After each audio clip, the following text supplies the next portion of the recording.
Credit Society Limited bogere nagisayininze etuuse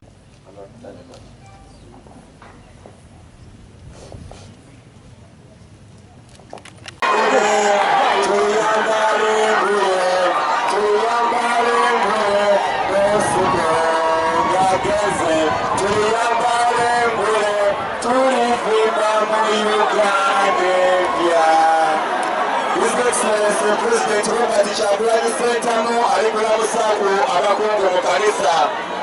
lwanamala asobole kulanga ate acha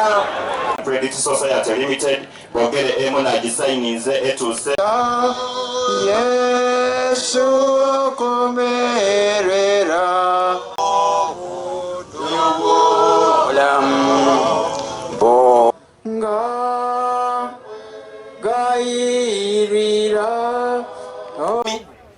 naye twabadde ku simu n'omwana nga tumugamba ayimirize emmotoka yonna yonna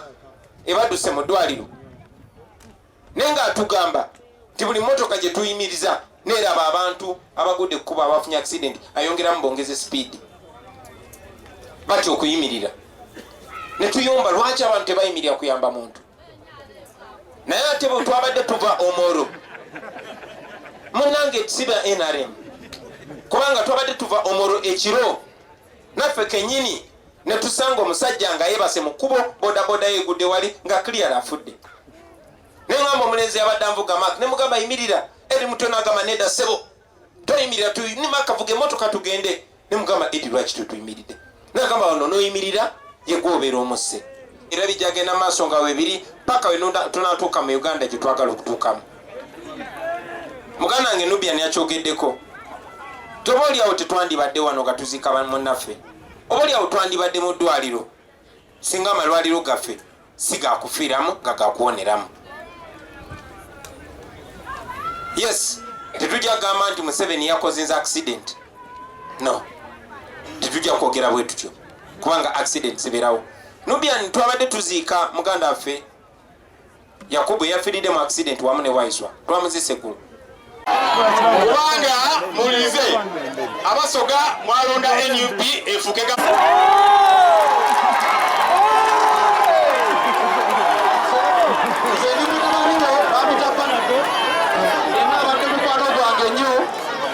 era okumanyanga badde mukwano gwange nnyo ebiseera ebisinga tubadde tutambula kyekimu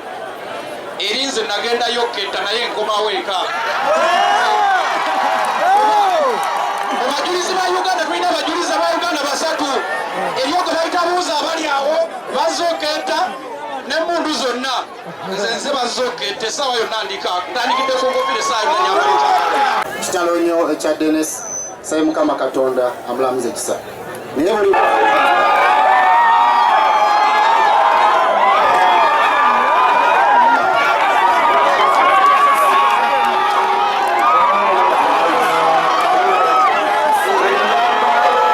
tulina ababaka ba parliament nga bali bubi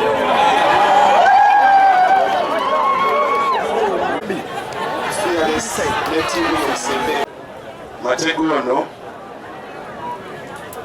yali waisaza lya Samia Mugwe ngafuga okuva ensinze paka Naivasha Kenya that time badronga boundaries mu 1902 memali batwala ko ebitundu ekyamuka ne tugipakinga ku side ne tusale kubo tufune ku mazzi tuyiwemu twayiwamu ebidomola nga bibiri emoka yagana okudda engulu ne tukuba amasimu batuyambe mu kitundu ekyo essimu geno nesifa gye yakuba yali ya mugenzi ono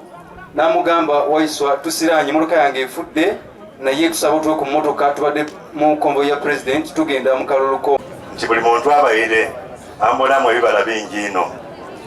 nifa abalyere mulangi edindi tubaitubona potential ye kibino nti obulamu bwe bwakutwike mu kaseera ng'aba yali kutuba okutapinga into his full potential.